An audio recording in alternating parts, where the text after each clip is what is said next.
এটা ক্লাস চলছে, এই ক্লাস থেকে আজকে কিছু নিয়ে যাওয়া লাগবে। কথা বলেন না কেন?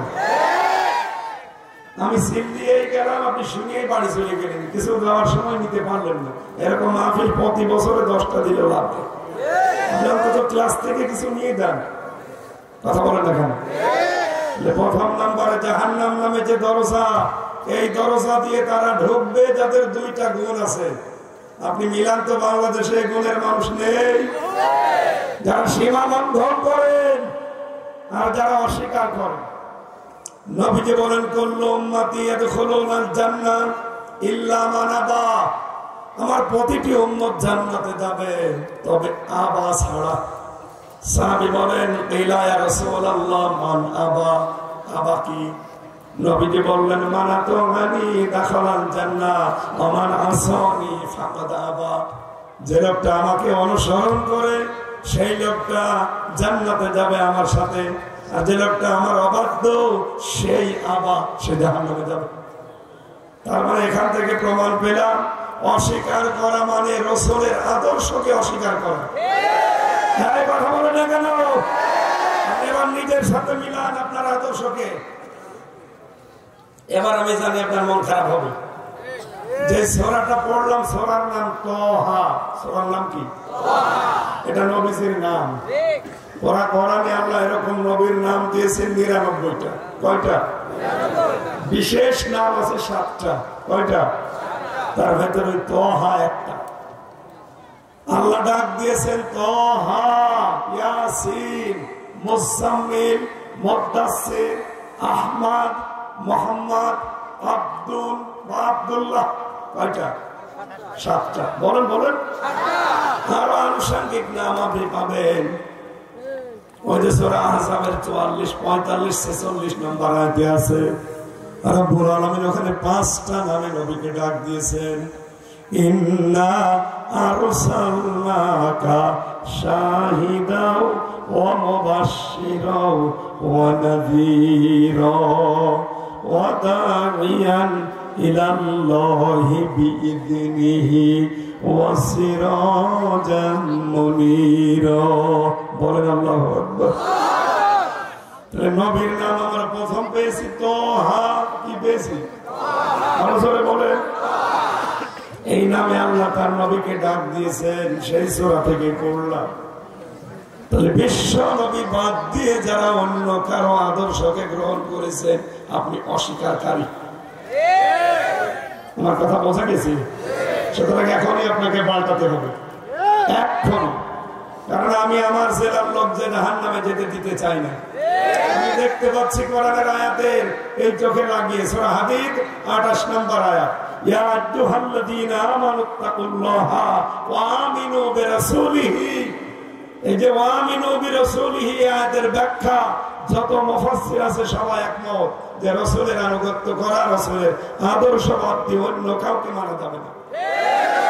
সুতরাং এই বাংলাদেশে যারা বিশ্ব নবী বাদ দিয়ে অন্য কাউকে আদর্শ মানেন, আপনি লিখে নিতে পারেন আপনি জাহান্নামে। এই শব্দ কথাগুলো বলা হয়তো এই কারণে ছেলে রেখেছি।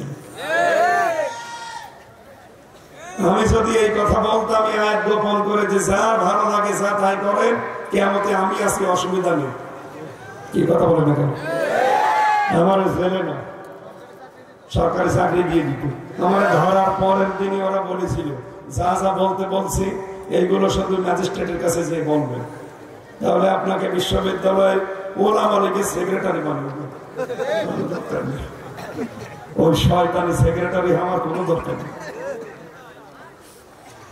ওই সময় এমনিতে আমি আকিস গ্রুপে ছিলাম, আমি তো লালে লাল। ওই সময় আমার গাড়ি দিয়েছিল দেখি না, কোটি টাকার উপরে বেতন দিত ওরা, লক্ষ লক্ষ টাকা। যা লাগতো আমার পরিবারে সব দিয়ে দিত। এরপরে ওদেরকে যদি বলতাম আমার এখন 20 লাখ টাকা লাগবে, সব চেক লিখে দিত, দিয়ে দিত। জিজ্ঞাসা করতো না কি হবে। এত ভালোবাসত মালিক আমার নিজে, এত বিশ্বাস করতো আকিজের বড় ছেলের কাছে। এই শয়তানরা এমন একটা ঝামেলায় ফেলে দিল, গাড়িটাও প্রশাসন নিয়ে আদালতে দিয়ে দিল।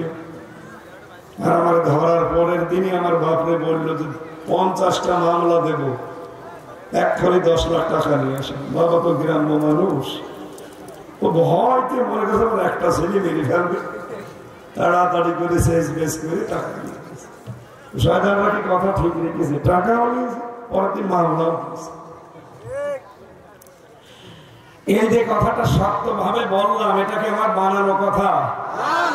আপনার আদর্শ ঠিক নেই আর আপনি নামাজ পড়েন, রোজা রাখেন, সূরা হাদীদের 28 নম্বর আয়াত কেটে বাদ দিয়ে দিন। যারা তাফসীর পড়তে পারে তাদেরকে জিজ্ঞাসা করেন, হয়তো জানার পরে অনেক আলেম গোপন করে রাখবে, আমি জানি না। আমার তো ঠোঁট কাটা, কে খুশি হবে নারাজ হবে আমার দেখার দরকার নেই। যার আদর্শ ঠিক নেই ও মরে গেলে বিনা বিচারে বিনা হিসাবে জাহান্নামে। এবার আপনি কি করবেন, আপনি সিদ্ধান্ত নিয়ে বাড়ি দেন, যান। দ্বিতীয় নম্বরে, তাহলে অস্বীকারী রাসূলের আদর্শকে যারা অস্বীকার করে, বিশ্বনবীর আনুগত্য যারা করে না, এই মানুষগুলো এরা জাহান্নামে যাবে। আর বাকি যারা রাসূলের আনুগত্য করে চলে, তার রিসালাত মেনে চলে, তার আদর্শ মেনে চলে, এই মানুষগুলো হচ্ছে নবীদের সাথে জান্নাতে থাকবে।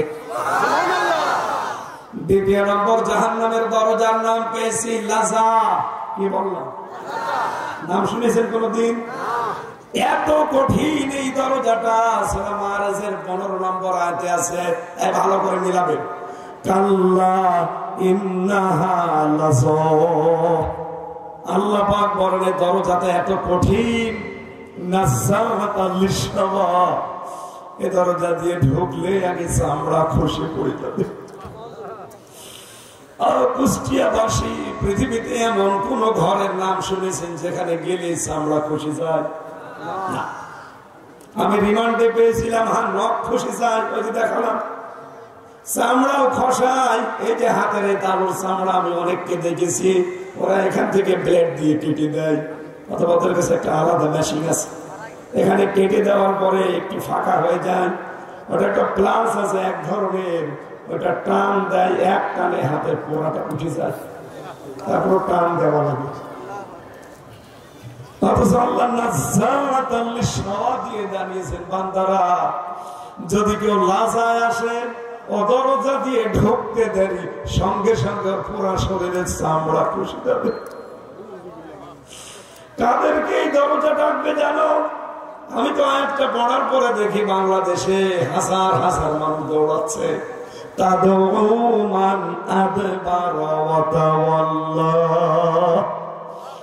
এই জাহান্নামের লাযা তাদেরকে ডাকবে যে মানুষগুলো দুনিয়াতে সত্যকে সত্য জানার পরে আবার টান করে মুখ ফিরিয়ে চলে যায়। বাংলাদেশে নেই? কথা বলছেন না?